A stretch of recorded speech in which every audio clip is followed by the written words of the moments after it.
Novel audio Cincin Naga ke-4577 hingga 4582. Tidak bisa menahan tawa. Aku datang kepadamu untuk membicarakan tentang batu roh abadi, bukan untuk hal lain. Kata Sentian kepada pria parubaya berjubah hijau. Jika kamu ingin menjual batu peri, pergi saja ke meja depan dan lakukan transaksi. Kamu tidak perlu mencariku. Setelah mengatakan itu, pria parubaya berjubah hijau pergi. Terlihat bahwa dia sangat ingin menarik garis yang jelas dengan Sentian dan tidak ingin bertemu Sentian lagi. Lagi pula, yang mereka lakukan hanyalah kehilangan akal, dan mereka ingin membunuh 9 suku. Saya tidak menjual, saya membeli. Kata Sentian. Beli batu peri.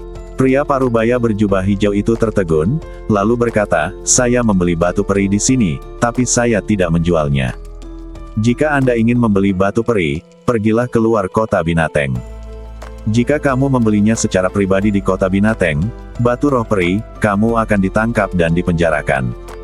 Sentian tidak mengatakan apa-apa, tetapi langsung mengeluarkan sekantong koin roh emas ungu dan melemparkannya ke depan pria parubaya berjubah hijau. Ini depositku, aku butuh banyak batu peri. Kata Sentian. Pria parubaya berjubah hijau melihat ke arah koin spiritual emas ungu.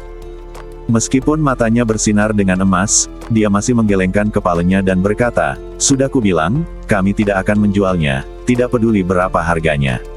Kamu memberikannya, itu tidak masalah. Paman Kian memintaku untuk datang.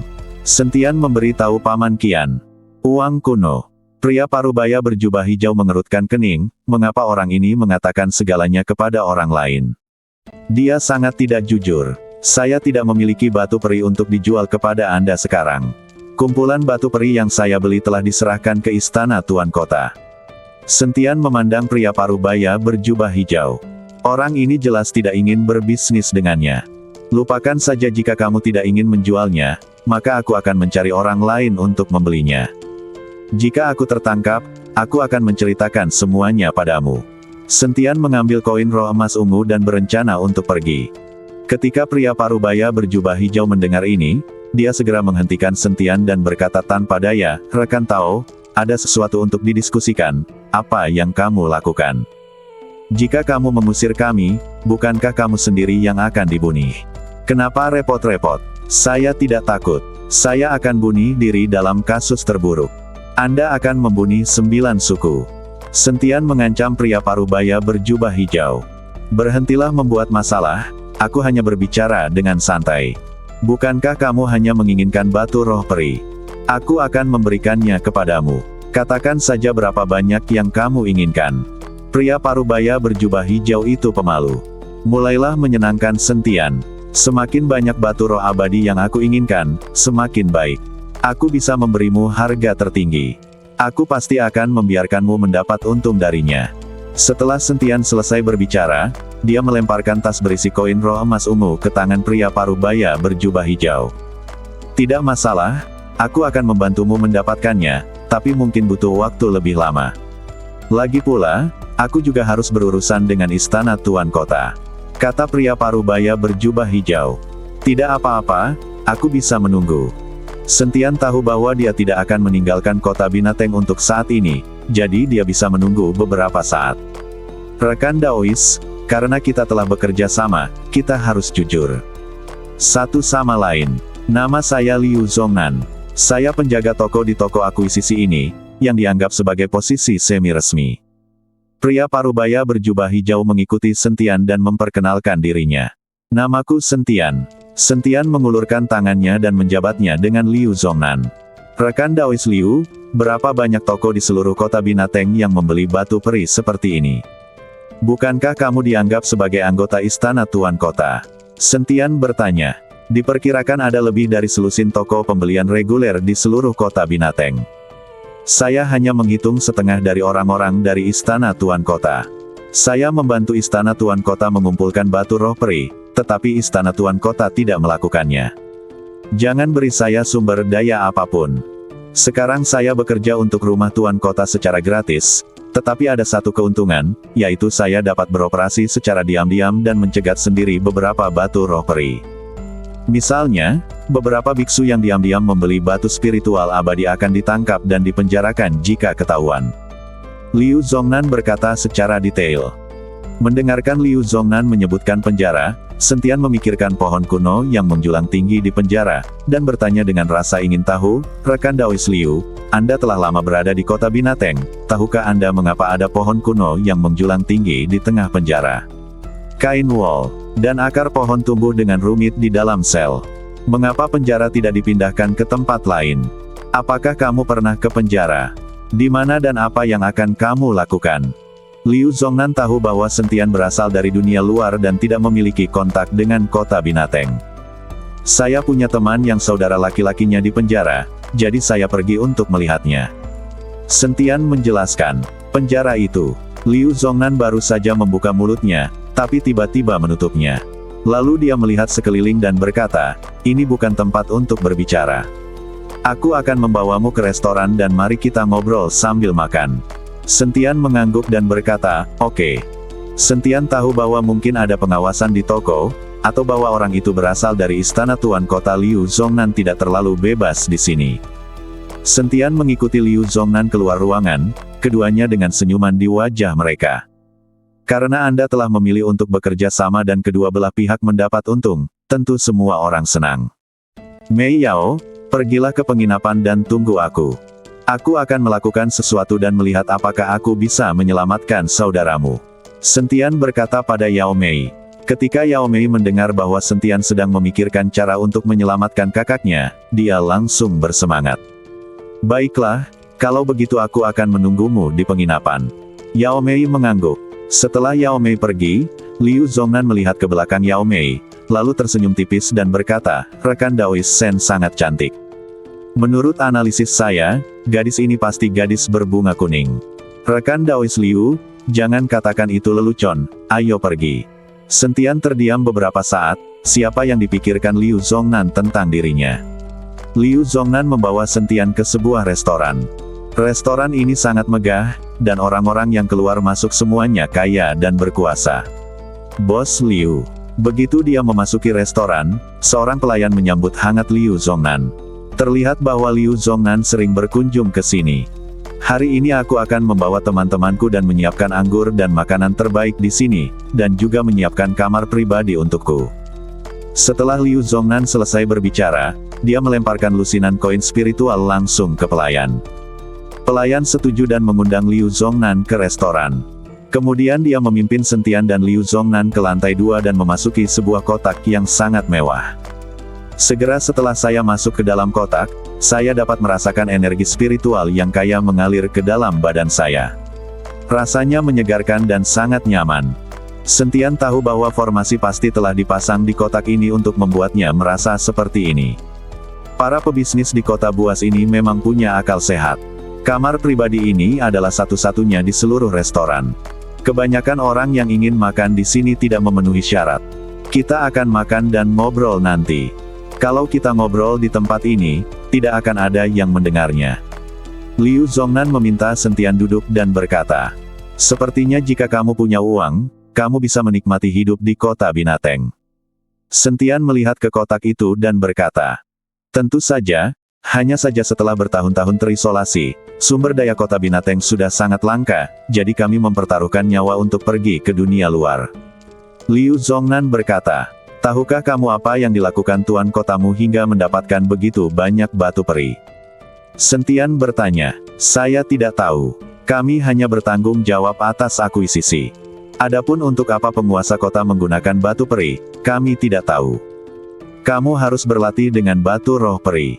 Kudengar penguasa kota kita telah mencapai alam keabadian." Liu Zongnan berkata, "Alam transformasi abadi." Sentian sedikit terkejut. Jika penguasa kota-kota binatang benar-benar penguasa alam transformasi abadi, akan terlalu berbahaya baginya untuk berada di kota binatang saat ini. Saya baru saja mendengar bahwa penguasa kota kita tidak terlalu sering muncul. 3 jenderal binatang di bawah penguasa kota umumnya bertanggung jawab atas masalah-masalah di kota binatang itu. Orang tua Tibet itu adalah tamu di bawah salah satu jenderal binatang buas. Kalau tidak, dia tidak akan bisa mendapatkan hal yang menunjukkan jalannya. Liu Zongnan sekarang tidak keberatan dengan Sentian. Aku baru saja bertanya padamu tentang pohon kuno di penjara. Bagaimana kabarmu? Sentian juga ingin bertanya kepada Liu Zongnan tentang pohon kuno Dalao. Dia selalu merasa ada yang salah dengan pohon kuno itu. Namun sebelum dia selesai berbicara, terjadi pertengkaran di luar pintu. Tuan Kui, memang ada tamu di kotak Tianzi. Bagaimana kalau saya mengaturkan kotak Dizi untuk Anda? Kutu kupret, aku ingin kamar pribadi. Siapapun yang ada di dalam, biarkan dia keluar dari sini. Segera setelah itu, pintu kotak Tianzi dibuka. Beberapa biksu muda masuk, diikuti oleh pelayan yang tampak tak berdaya. Para biksu muda ini semuanya berpakaian bagus dan sepertinya mereka adalah pemuda dari keluarga kaya. Terutama pemuda yang memimpin, memegang kipas lipat di tangannya dan terlihat memberontak. Aku ingin tahu siapa yang ada di dalam kotak Tianzi. Ternyata itu Bos Liu.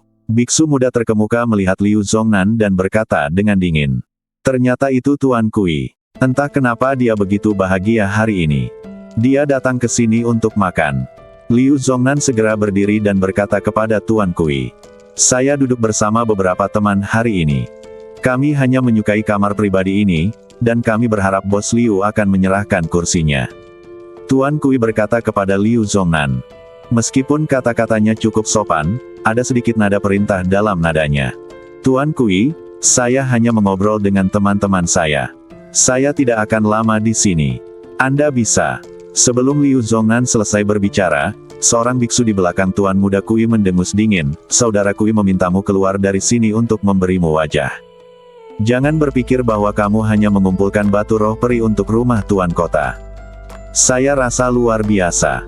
Jika aku membuat kakak Kui kesal, percaya atau tidak, aku akan menamparmu beberapa kali dan menyuruhmu keluar. Wajah Liu Zongnan menjadi gelap dan dia mengerutkan kening, terutama di depan Sentian Ping, sangat memalukan baginya untuk ditakuti oleh pemuda itu.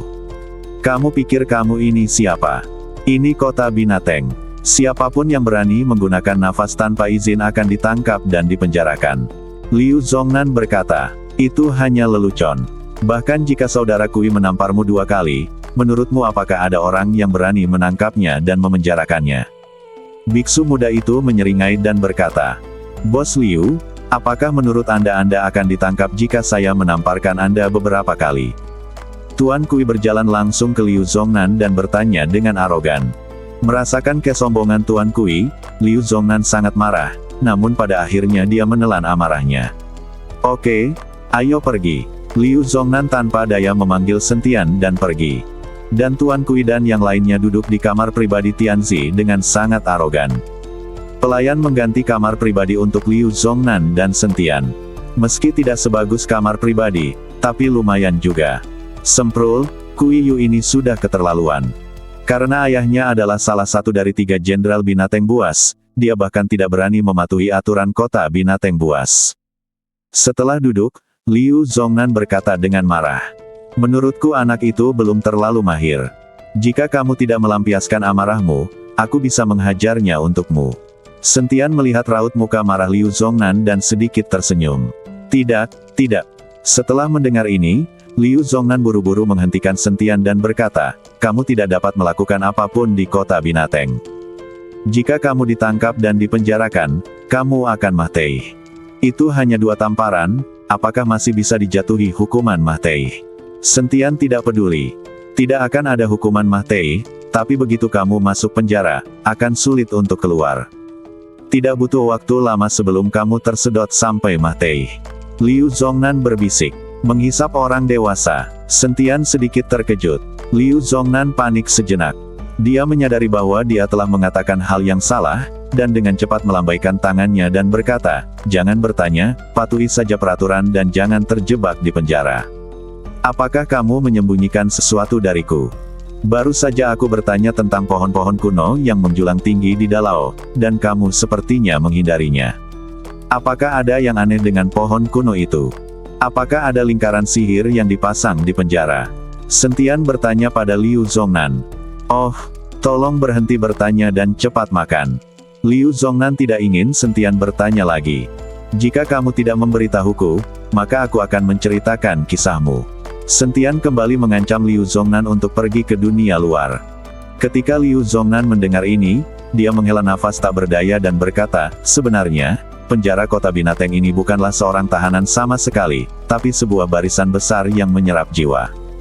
Pohon kuno itulah yang menyerap kekuatan spiritual biksu di dalam sel. Setelah kekuatan spiritual terkuras, biksu tersebut akan mati.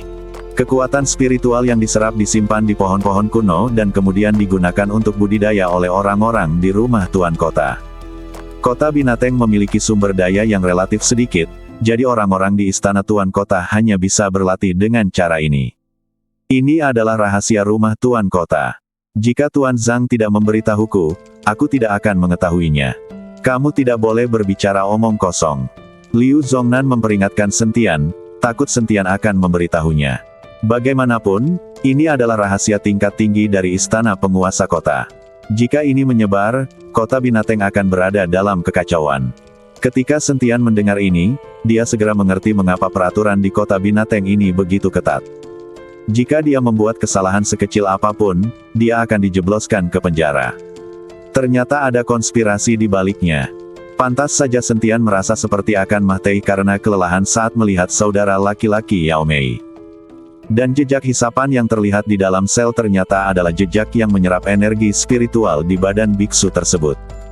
Dan itu masih tidak terlihat, membiarkan para beku terkuras kekuatan spiritualnya dan mati. Pada saat ini, Sentian tiba-tiba tertarik pada pohon kuno itu. Tapi pohon kuno itu berada di tengah danau, dan Sentian tidak mungkin bisa mendekatinya. Jika dia memasuki penjara dengan berkunjung, akan sulit bagi Sentian untuk mendekati pohon kuno itu. Lagi pula, waktu berkunjungnya sangat terbatas. Sentian sedikit mengernyit, berpikir dalam-dalam. Sekarang, selama dia melanggar aturan kota binatang dan di penjara, Sentian akan punya waktu dan kesempatan untuk mendekati pohon kuno itu. Ketika saatnya tiba, sama saja ketika Anda mencari kesempatan untuk kabur. Sentian telah mengamati formasi di sekitar penjara. Sangat mudah bagi Sentian untuk menerobos formasi dan pergi. Selama makan ini, Sentian makan sedikit dengan linglung, fokus pada pohon kuno. Serap kekuatan spiritual para biksu dan simpan di pohon kuno. Pohon kuno lebih berharga daripada sumber daya lainnya. Setelah makan, Sentian mengikuti Liu Zongnan keluar dari kotak. Saya kebetulan melihat Kuiyu keluar dari kotak Tianzi bersama beberapa teman. Sentian dan Liu Zongnan di depan, dan mereka di belakang, menuruni tangga bersama-sama. Minggir, minggir, kamu merengek seperti babai. Seorang biksu muda berteriak keras, meminta Sentian dan Liu Zongnan memberi jalan. Meskipun Liu Zongnan sangat marah, dia tetap mencondongkan badan ke samping. Sentian berdiri tak bergerak, lalu menoleh ke arah biksu yang berteriak itu dan berkata, apakah ini rumahmu? Tidak, kata biksu itu. Ini bukan rumahmu. Kenapa aku harus memberi jalan untukmu saat kamu berteriak? Panggil saja aku ayah dan aku akan memberi jalan untukmu. Kata Sentian kepada biksu itu. Kutu kupret. Biksu itu merasa cemas dan ingin mengikuti petunjuk Sentian. Namun, dia dihentikan oleh Kuiyu, jangan tertipu. Dia sengaja memprovokasimu dan memintamu melakukannya. Kamu akan tertipu begitu kamu melakukannya. Ketika biksu itu mendengar ini, dia segera mundur beberapa langkah. Kamu pikir kamu ini siapa? Tidakkah kamu melihat bahwa Liu Zongnan juga menyerah dengan patuh? Sekarang minggir dan panggil aku tuan dengan hormat, dan aku tidak akan memukulmu. Kuiyu memandang Sentian dan berkata dengan arogan. Mereka yang mengikuti di belakangnya pasti akan dihukum, tapi tidak apa-apa jika dia melakukannya, jadi Kuiyu berencana melakukannya sendiri. Kutu kupret denganmu. Sentian meraih kerah Kuiyu dan membuangnya. Bang! Badan Kuiyu jatuh langsung dari lantai atas, menghancurkan meja dan membuat lubang yang dalam di tanah. Jika ini adalah orang biasa, dia mungkin akan mati. Adegan ini mengejutkan semua orang. Adegan itu begitu sunyi hingga Anda bisa mendengar suara tetesan jarum. Banyak biksu yang makan di bawah semuanya melihat pemandangan di depan mereka dengan mata terbelalak. Anda harus tahu bahwa perkelahian tidak diperbolehkan di kota binatang, tetapi sekarang seseorang benar-benar berkelahi, dan orang yang mereka lawan adalah tuan muda dari keluarga Kui. Siapa yang berani? Beraninya kamu menjadi begitu sombong. Kamu. Mata Liu Zongnan melebar, mulutnya terbuka, dan dia bahkan tidak bisa berbicara. Dia tidak pernah menyangka Sentian akan begitu impulsif. Dia mengambil tindakan segera setelah dia tidak setuju, tanpa ragu-ragu, meninggalkan Kuiyu tanpa waktu untuk bereaksi. Ini kota binatang, bukan dunia luar. Liu Zongnan tidak percaya ini benar, tetapi pemandangan di depannya harus membuatnya percaya. Mungkinkah anak sapi yang baru lahir tidak takut dengan harimau? Jika kamu berani memukulku, kamu mencari kematian. Kuiyu bangkit, badannya tidak terluka, tapi wajahnya hilang. Memalukan sekali dilempar ke bawah di depan banyak orang. Wajah Kuiyu memerah dan badannya berlumuran minyak. Dia tampak seperti pengemis dan memelototi Sentian dan meraung. Di kota binatang, dialah satu-satunya yang bisa mengalahkan orang. Kapan dia pernah dipukuli oleh seseorang? Beberapa teman yang dibawa oleh Kuiyu juga turun untuk mendukung Kuiyu. Lari, lari cepat. Saat tim penegak hukum datang, kamu akan tamat. Liu Zongnan akhirnya bereaksi dan mengingatkan Sentian dengan suara rendah. Tapi sebelum Sentian bisa bergerak, dia mendengar langkah kaki di luar restoran. Kamu berani mengambil tindakan di kota binatang, kamu terlalu lancang. Saat pintu restoran dibuka, seorang biksu yang mengenakan pakaian putih, memancarkan kekuatan spiritual dan memegang pedang bergegas masuk. Di belakangnya ada selusin penjaga dengan tombak. Melihat pemandangan ini, semua orang menjauh. Lagi pula, di kota binatang, hanya penjaga rumah tuan kota yang memenuhi syarat untuk memancarkan aura. Jika orang lain menyebarkan auranya dengan santai dan menggunakan indera spiritualnya untuk mendeteksi objek, mereka juga akan ditangkap. Melihat penjaga datang, Kuiyu menunjuk ke arah Sentian dan berkata, "Itu dia memukuli saya." Kuiyu masih ingin melakukannya sendiri dan memukuli Sentian, tapi sekarang penjaga sudah ada di sini, tidak perlu melakukannya sendiri. Tuan Kui, biksu berpakaian putih itu sedikit terkejut saat melihat Kuiyu. Dia tidak percaya seseorang berani menyerang keluarga Kui di kota binatang. Jika dua biksu muda yang marah dan mulai berkelahi karena sesuatu, itu tidak masalah. Tapi untuk menyerang keluarga Kui di kota binatang, apakah ini berarti mereka hidup terlalu lama? Ini terlalu melanggar hukum. Jika kamu berani mengambil tindakan di kota binatang, kamu akan ditangkap tanpa ampun. Biksu berbaju putih mengarahkan pedangnya ke arah Sentian dan berkata, "Aku akan pergi bersamamu." Sentian tidak mengatakan apapun. Liu Zongnan di samping melihat Sentian begitu santai dan setuju untuk mengikutinya. Jika dia dijebloskan ke penjara, dia akan mati. Tunggu sebentar, meskipun dia mengambil tindakan, dia tidak mengeluarkan kekuatan spiritual. Dia hanya mengandalkan kekuatan fisik. Dan Tuan Kui tidak terluka, dia hanya terjatuh. Kami bersedia membayar, tapi bisakah kami tidak menangkapnya? Liu Zongnan berkata kepada biksu berbaju putih. Biksu berbaju putih itu melirik ke arah Kuiyu, menanyakan pendapat Kuiyu. Jika pihak lain benar-benar menawarkan harga tinggi, dan Kuiyu memaafkannya, dia tidak perlu masuk penjara.